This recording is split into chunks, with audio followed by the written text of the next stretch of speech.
Kembali berjumpa dengan saya Hersuna Arif dari Forum News Network dan bersama Bung Rocky Gerung Satrio Pinengit dari Lembah Sentul. Asik. Asik. Bung Rocky ini gara-gara konten kemarin ini banyak yang ngajak nantang saya taruhan tuh. Jadi katanya mereka bilang berani bertaruh. Nggak mungkin KPK itu mengusut kasus Madam Bansos. Wah, ini ada istilah baru, bukan Madam Suka tapi Madam Bansos gitu. Nah, apa alasannya? Menurut mereka ini kasus bukan tangkap tangan, kasus pengembangan. Kalau tangkap tangan mereka yakin bisa diusut, tapi kalau pengembangan mereka nggak yakin. Gitu. Ini urusannya para komisioner, udah langsung urusannya di tangan komisioner gitu. Kalau kemarin tangan penyidik gitu. Anda sendiri kalau berani nggak diajak taruhan? Saya taruhan KPK tidak akan melakukan pengembangan, tapi dia akan lakukan pendalaman. Dan pendalaman itu yang memang ditunggu publik supaya lengkap lah. Kan nanti mesti ada paling nggak 3-4 kursi di samping kursi Madam Bansos kan. Ini kan baru satu kursi yang diperlihatkan tuh.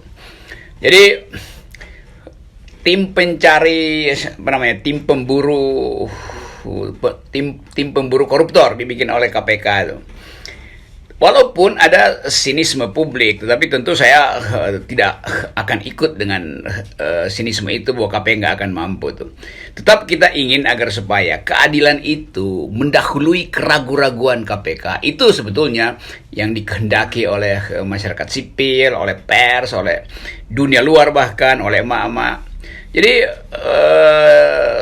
bisa juga sebetulnya KPK itu nunggu reaksi yang lebih masif dari masyarakat supaya dia dapat energi tambahan, terutama dari pers. Karena itu kita harus dorong terus isu ini supaya KPK dapat tambahan amunisi.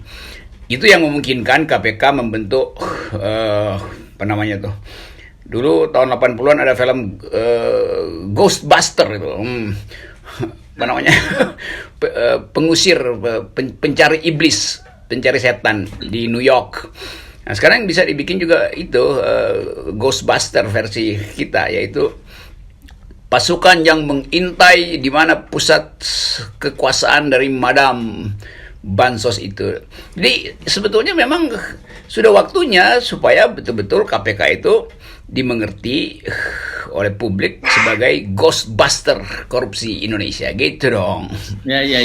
Saya juga setuju dengan Anda karena saya yakin di sinisme ini kan sebenarnya di luar itu mereka juga harap-harap gitu. Mereka sebenarnya sangat ingin agar KPK bertindak lebih serius karena itu kan beberapa teman juga berunjuk rasa nih beberapa kali itu. Kalau nggak salah Gerakan Indonesia Beres tuh berkali-kali unjuk rasa ke KPK dan dia membuat semacam adegan di situ Juliari disuntik mati. Ini ekspektasi publik tinggi sekali. Iya, saya baca juga komentar Profesor Tamrin Amal segala macam. Jadi orang-orang yang tadinya justru sangat peka dengan isu suntik mati lah, isu apa namanya, hukuman capital punishment, akhirnya nggak tahan lagi untuk mengucapkan, oh udahlah suntik mati aja deh. Jadi seolah-olah kita akhirnya harus menerobos batas antara hukum pidana dan hak asasi manusia. Bukan karena kita ingin ada capital punishment, apa namanya itu, pidana mati, tapi karena kita ingin agar supaya keadaan semacam ini dibuka, supaya dimengerti bahwa ini adalah pengkhianatan tentang moral keadilan. Jadi sebetulnya sidang moral itu udah terjadi melalui demonstrasi di depan KPK dan mereka yang bikin tagar bubarkan partai itu, apa namanya tuh, bubarkan PDIP apa yang jadi trending topik itu. Jadi saya baca trending topiknya namanya bubarkan PDIP itu. Lalu suntik mati Juliari itu. Jadi udah jernih pikiran publik. Tinggal kita sebetulnya menempatkan isu ini di dalam koridor hukum supaya nggak terjadi pengadilan jalanan tuh kan bahaya juga jadi pengadilan jalanan karena kemarahan orang nggak bisa ditahan lagi tuh. Nah pengkhianatan ini yang mestinya dibaca oleh DPR, jangan DPR karena pernah ada tukar tambah dengan KPK segala macam variabel politik dimasukkan di situ lalu sekarang kembali pada isi pembicaraan di bawah meja waktu komisioner KPK dipilih DPR nggak bisa begitu. DPR justru harus bersama-sama dengan gelombang kemarahan rakyat. Baru DPR tumbuh sebagai institusi yang disebut sebagai representasi dari pikiran rakyat. Kan aneh bin ajaib kalau rakyat menuntut capital punishment lalu DPR justru ingin membekukan atau ingin menghalangi secara politis proses di KPK. KPK tetap juga ingin tunggu sinyal dari DPR.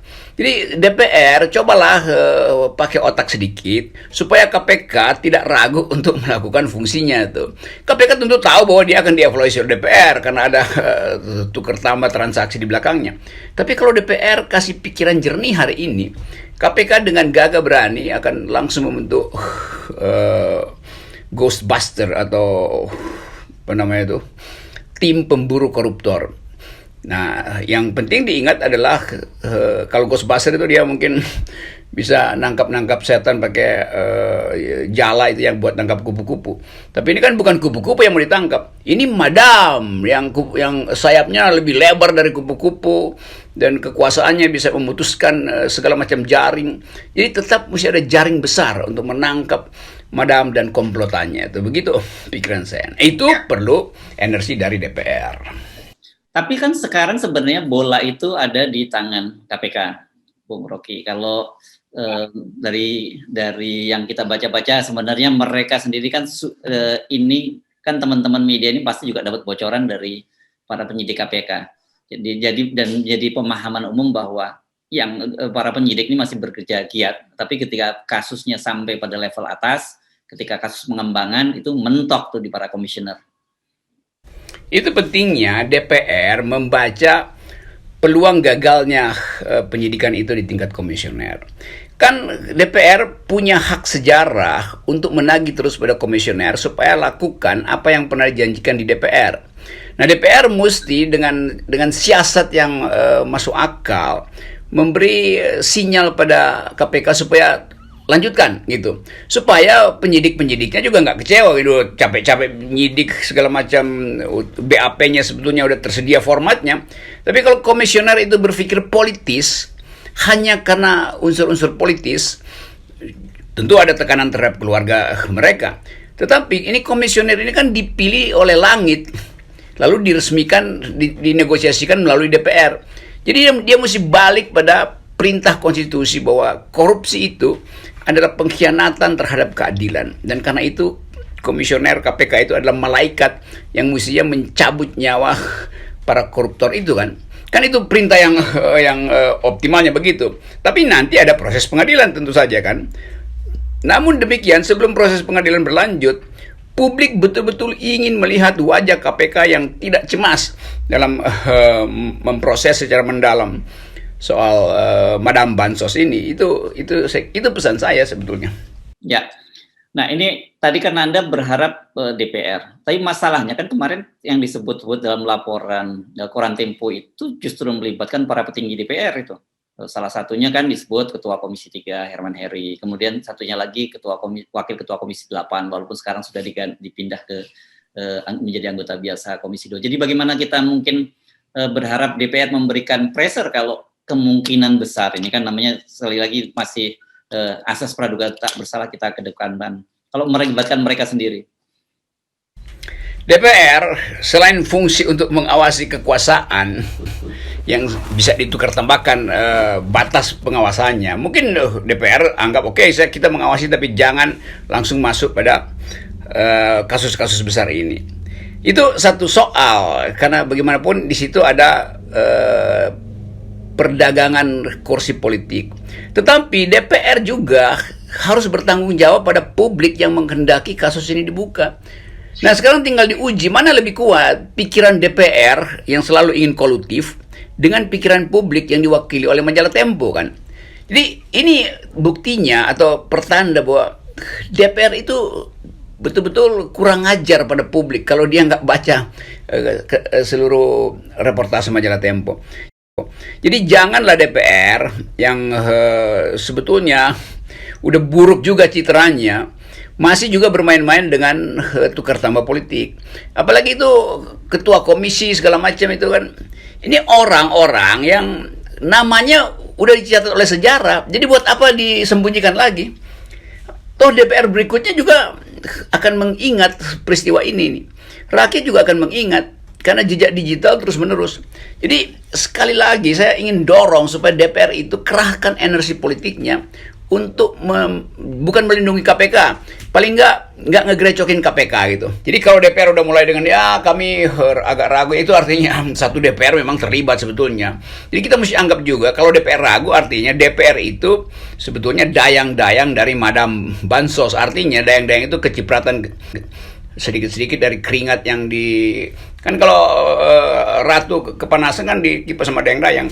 Nah dia kecipratan keringat dari ratu tuh. Ngomong-ngomong, sudah mulai agak lebih terbuka atau ada bocoran, siapa sih sebenarnya Madam ini? Kenapa begitu istimewanya Bung Rocky sehingga ya, seorang menteri loh ya, seorang menteri wakil bendahara umum partai sampai mengistimewakan beliau ini sehingga tidak memungut fee? Itu yang selalu kita ingin menunggu, bukan misteri guest lagi, tetapi terbukanya tirai atau apa namanya yang biasa kan Madam itu kan dia selalu pakai topi yang topi mewah itu, lalu ada tirai di depan wajahnya tuh. Nah, tirainya udah kebuka 2/3 tuh. Jadi tinggal ditebak matanya seperti apa, lalu sudut bibirnya ada apa di sudut bibirnya, kayak bisa dengan cara semacam itu. Lalu ditanya hobinya apa, hobinya memasak atau hobinya memimpin rapat, kan semua itu gampang untuk dibuatkan pertanyaan tuh supaya puzzle ini teka-teki ini bisa dihubungkan dengan keadaan sebelumnya. Ada Harun Masiku di belakangnya tuh, ada Yuliari segala macam tuh. Jadi satu kompleks yang gampang dengan drone sebetulnya kita bisa baca ini Madam ini dia singgasananya di mana. Ini cuma dengan drone yang terbang 12 meter, nggak perlu pakai prasarana pengintipan dari Mossad atau dari Israel yang namanya Pegasus. Nggak perlu pakai Pegasus gitu yang super canggih itu kan. Nah saya sebetulnya masih tetap menunggu komentar dari politisi-politisi yang berseberangan itu, yang terutama dari PKS belum ada. Mungkin PKS menunggu waktu untuk membuka rahasia dari Madam ini. Sebagai politisi tentu dia mesti pakai kalimat politisi. Demikian juga Demokrat.